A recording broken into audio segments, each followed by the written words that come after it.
តាក់ទងនឹងអ្នកទម្ងន់គាត់មិនចង់ញ៉ាំដើម្បីជួយបង្គ្រប់ទឹកភ្លោះគាត់ហើយអាចថាមានវិធីសាស្ត្រណាដែលយើងអាចឲ្យគាត់ញ៉ាំបានយើងឆែកទៅលើអីខ្លះហើយគាត់នៅបន្តញ៉ាំអាចថាមួយថ្ងៃមួយកែវអីខ្លះទៅក៏បានបង្គ្រប់អាចអត់ឬក៏យើងផ្ដាច់ចេញហ្មងសម្រាប់អ្នកណាអ្នកទម្ងន់ឲ្យគាត់ញ៉ាំទៅគាត់ចុកទ្រូងអីហ្នឹងចារៀងសេះសោះហ្នឹងហើយអូខេឆ្លើយតបទៅកាន់សំណួរទាំងអស់ហ្នឹងសូមបងប្អូនចែកឲ្យដាច់ណាព្រោះអ្នកមានទម្ងន់គាត់អាចនឹងមានជំងឺមួយយ៉ាងឯគេហៅថា epigastric pen គឺជំងឺគេហៅថាអាលាកកាពះឬក៏គេហៅថា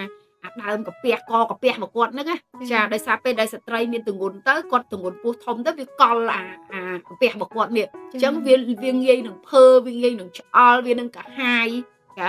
ឡើងចុងដង្ហើមហ្នឹងណាចាអញ្ចឹងបើសិនជាគាត់ខ្លាចគាត់បែងចែកអត់ដាច់ទីមួយ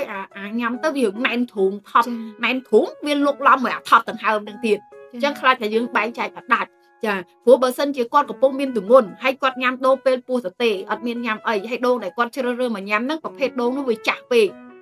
ចាស់ពេកវាទៅជាមានគេអត់ណែនាំទេបើនិយាយទៅដូងចាស់ពេករហូតដូងទុំក៏ណែនាំឲ្យញ៉ាំទេព្រោះពេលអញ្ចឹងទឹកវាអត់សូវល្អទេដោយសារវាមានជាតិហ្គាសអញ្ចឹងជាតិហ្គាសចំពេលដែលយើងលាកកាពះផងជាតិអាស៊ីតក្នុងកាពះយើងប្រភេទអាស៊ីតត្រិចនៅក្នុងកាពះច្រើនផងវាហត់ទៅភើវា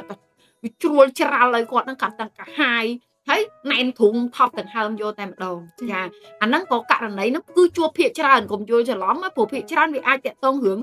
ស្ត្រីឲ្យតែមានទម្ងន់គាត់ងាយនឹងឈឺកាពះមែនតើដោយសារគាត់ក្អួតដោយសារគាត់ញ៉ាំអាហារអត់បានដោយសារគាត់ចូលចិត្តញ៉ាំរបស់ជូរហ្នឹងហើយញ៉ាំជូរញ៉ាំអីហ្នឹងវាកាហាយភើឆ្អល់ស្រាប់ដល់ពេលដាក់ដូងទៅកលៈទេសៈហ្នឹងទៀតរត់តែណែនហើយឆ្អល់ខ្លាំងលើដើមចាតែវាអាចនឹងមិនមែនគាត់លើសប៉ូតាស្យូមឬក៏លើសម៉ាញ៉េស្យូមលើ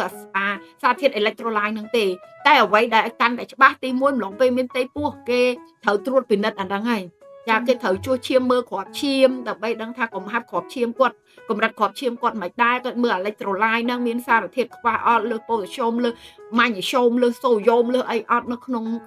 ឈាមគាត់ចាឬក៏គេអាចមើលទឹកនោមអីអញ្ចឹងទៅអញ្ចឹងពេលដែលគាត់ទៅមើលទៅឃើញអេឡិចត្រូឡៃក្នុងខ្លួនគាត់នោះវាគ្មានលើសអីទេគាត់អត់មានតាក់ទងអីជាមួយនឹងរឿងញ៉ាំដូងទៅខ្លាចលើសទេចាគាត់ញ៉ាំបានធម្មតាតែផ្ទុយទៅវិញបើគាត់ដឹងថាខ្លួនគាត់អាសាភើឆ្អល់ចុកកាហាយផ្សារជាពិសេសចុកកន្លែងនេះខាងក្រោយខ្នងដែលគេហៅថាបោះដៃផុតហ្នឹងចា back pen ចាគាត់អាចចុកឡើងហ្នឹងក៏វាផ្សារជាប់នឹងរឿងរលាកកាពះហ្នឹងដែរចាអញ្ចឹងគាត់អាចសាកល្បងញ៉ាំតាមរយៈការដែលគាត់ញ៉ាំអាហារញ៉ាំឲ្យឆ្អែតចាំញ៉ាំហើយកុំញ៉ាំដូងត្រជាក់ញ៉ាំដូងធម្មតាហើយបើស្ត្រីមានផ្ទៃពោះបានដឹងកលឹះខ្ញុំមិញហើយដាក់ដូងក្តៅមួយប្រមាន់ស្រែទៀតនោះនិយាយពីជួយកូនទៅនឹងជួយសុខភាពនឹងបានច្រើនមែនទែនហើយចង់ស្អួតលហិតលហើយមុំហ្នឹងគឺជា